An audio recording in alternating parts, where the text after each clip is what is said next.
Assalamualaikum warahmatullahi wabarakatuh.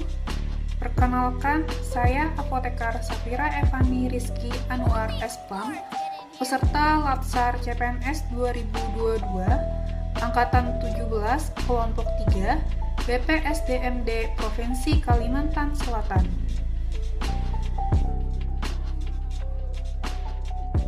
Pada kesempatan ini, saya akan memaparkan analisis isu efektivitas kinerja individu berdasarkan tupoksi apoteker di Puskesmas Karang Intan 1.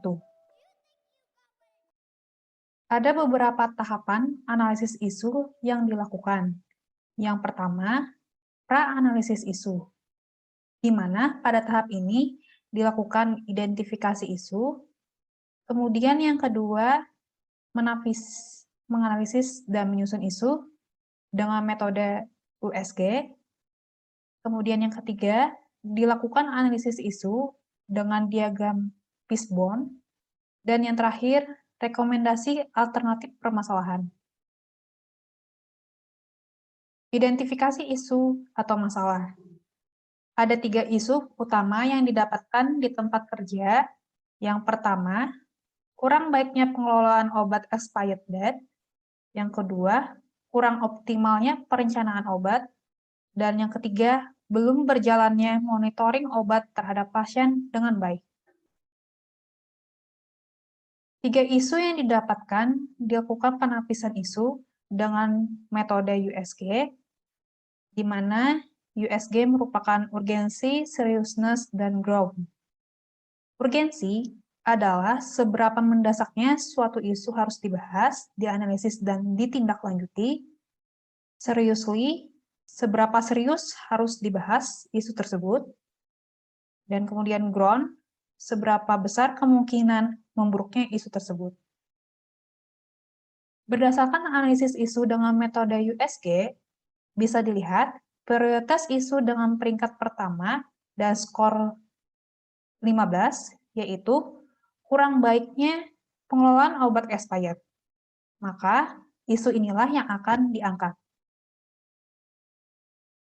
Ini adalah obat expired date sampai tanggal 31 Maret 2022. Setelah isu didapatkan, dianalisis akar permasalahan isu tersebut berdasarkan pendekatan diagram Fishbone. Pada diagram Fishbone, ada sebab dan akibat, yang mana ada beberapa sebab dari isu yang diangkat. Pertama, MEN. Kurangnya komunikasi dan kesalahan pemberian obat mendekati expired date. Yang kedua, metode. Tidak mengikuti SOP secara optimal dan belum optimalnya pengecekan kembali. Kemudian ada measurement. Tidak optimalnya pengecekan berkala obat expired. Dan yang terakhir adalah material.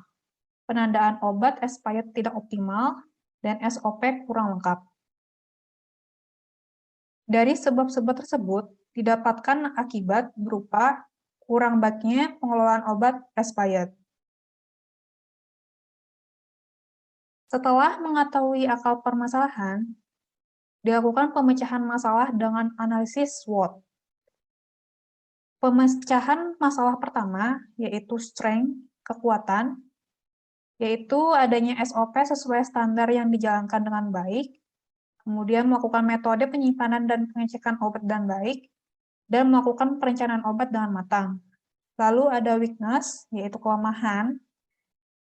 Poinnya adalah, 1, kurangnya komunikasi terhadap dokter, bidan desa, maupun pasien. Yang kedua, pendeknya masa expired obat dari instalasi farmasi kabupaten. Dan yang ketiga, kurangnya ketelitian petugas dalam mencek kembali. Kemudian poin ketiga, opportunities, yaitu peluang. Yang pertama, meningkatnya komunikasi terhadap dokter, bidan desa, serta pasien. Yang kedua, berkomunikasi dengan instalasi farmasi untuk pengembalian obat mendekati expired atau pengalihan obat terhadap puskesmas yang membutuhkan. Dan yang ketiga, dilakukan penandaan di kotak obat dan menambahkan tanggal kadaluarsa di etiket obat. Kemudian analisis yang terakhir yaitu threat atau ancaman.